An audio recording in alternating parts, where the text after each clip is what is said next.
국민들께 대단히 송구스럽고 뭐 안타깝기 짝이 없습니다. 근데 뭐 앞으로 좋은 교훈으로 삼아서 잘 준비하도록 하겠습니다. 많이 미워졌습니다. 저희 불찰입니다. 개인적인 감정이 앞섰고 억울한 점도 많았기 때문에 감정적인 표현도 있었습니다. 그러나 한 줄 한 센트도 틀린 게 없습니다. 예, 김재수 신임 농林축산식품부 장관, 자신이 지방 출신, 지방대 출신 흑수저라서 이번 청문회에서 무시당했다고 하면서 법적 조치에 나서겠다라는 글을 어젠가에 올렸었죠. 네, 그렇습니다. 이제 본인의 동창회 관련된 우리 소위 말하는 밴드라 그러죠. 밴드. 동창회 관련된 어떤 그 커뮤니티에 이제 자신의 어떤 심경을 나타내는 글을 올렸는데 그 글 중에 그 중요한 내용은 시골 출신 지방 학교를 나온 내가 흑수저이기 때문에 이번 청문회에서 많은 어려움을 겪었고 그런 어떤 음해라든지 정책 공격에 대해서 적절하게 법적 대응을 하겠다는 취지의 어떤 글을 올렸는데 그게 지금 밖으로 나오면서 논란이 지금 되고 있는 그런 상황입니다. 아니 그래서 이 흑수저라고 이제 주장을 한 거 아닙니까 본인이요? 그렇죠. 그 동문 밴드에서 네. 흑수저라고 생각하십니까?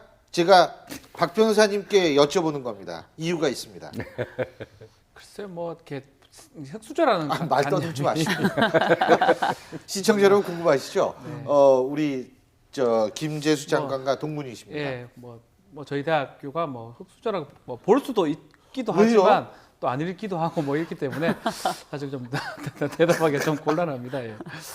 저는요 지방 명문대가 왜 흑수저입니까? 아니요, 제가요 어제 찾아봤어요 인터넷에서. 근데 네. 장관을 가장 많이 배출한 데 뭐 압도적이에요. 그거는 서울대학교가 뭐 압도적이고 그 다음에 이제 고대, 연대, 이대 그 다음이 경북대입니다. 네. 근데 사실은 서울대가 워낙 압도적이 돼가지고 딴 데는 사실 뭐 이렇게 의미 있는 차이라고 얘기할 수가 없어요. 거기다가 네. 그 지역에는 고등학교까지 경북고등학교 나오셨죠? 경북고등학교까지 따져서 KK로 가면요 예. 아마 대한민국의 관직, 공직, 정치인 포함해가지고 그 퍼센테이지가 만만치 않을 겁니다. 네. 아니, 그래서 저는 저 경북대 나왔다는 거 하고 자기가 이제 결손 가정이었다. 자기 부모님이 자기 어린 시절에 이혼했다. 이제 두 가지를 들어 자기는 흑수저라고 했는데 제가 경북대 뭐 특정 학교를 다 거론해서 죄송합니다만은 경북대 사실 우리나라 지방의 최고 명문대 아닙니까? 최고 명문대죠. 최고 명문대고 그래서 흑수저라는데 전혀 동의할 수 없고요. 그리고 지금 우리 사회의 아주 주요 대기업의 학맥을 봤더니 경북고 출신이 거의 선두권을 달리고 있대요. 내가 어느 기업이라 말을 안 하겠습니다만은 그래서 그 경북대가 계속 또 날로 발전하고 있고 그런 건데 또 고등학교다가 경북고를 나왔고요. 그래서 이제 흑수저라는 건 이제 이런 식으로 흑수저 얼마 전에 이정현 대표도 흑수저라고 해서 뭐 그 부분은 크게 도전을 받지는 않았습니다만은 자꾸 이렇게 다 흑수저 하다 보면 흑수저 밑에 뭐 또 다른 수저들이 있는 모양이죠. 그래서 흑수저의 개념을 다시 바꿔야 되는. 무수저가 있습니다. 아 무수저요. 예.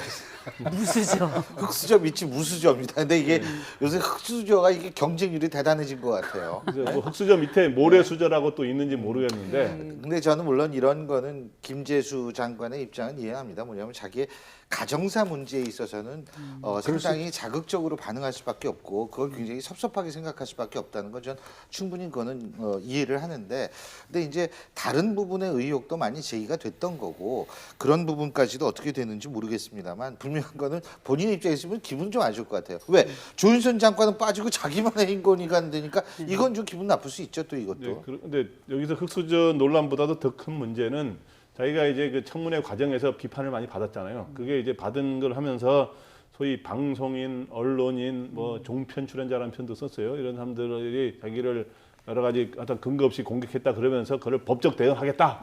나중에는 조금 대변인 통해서 말을 순화시켰습니다만은 예. 이런 거는 장관으로서 이끌어갈 사람으로서의 올바른 태도는 아니죠. 그거는. 물론 이제 조윤선 전 장관이 지금 장관 후보죠. 장관이에요. 지금 장관 임명됐으니까 임명되셨으니까. 장관입니다. 네. 조윤선 장관 같은 경우는 그 전에도 워낙에 정치적으로 오랫동안 활동을 하셨고 그리고 이번에 뭐 청문회 관련해서도 들락날락 하시면서 여러 이제 정관계 인사들하고 이제 인사를 나누는 장면들이 많이 포착이 됐잖아요.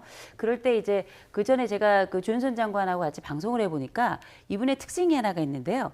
절대 큰 소리로 말하지 않고 다른 사람이 이야기가 끝까지 끝날 때까지 기다리고 그다음에 인사를 잘하시고 이런 몇몇 가지 특징들이 있는데 이건 아마 개인적인 이런 태도일 뿐만 아니라 다른 사람들을 대하는 방식일 텐데 이 조윤선 장관이 가지고 있는 제 개인적인 다른 사람을 대하는 방법도 있겠지만 저는 이번에 그 김재수 장관이나 아니면은 그 조윤선 장관의 이런 차이를 굳이 얘기를 하자면 우리가 이제 언론을 대하는 장관들의 태도랄까요? 뭐 이런 것들 조금 더 세련되게 다루는 방법이 있고 또 조금 더 이렇게 네.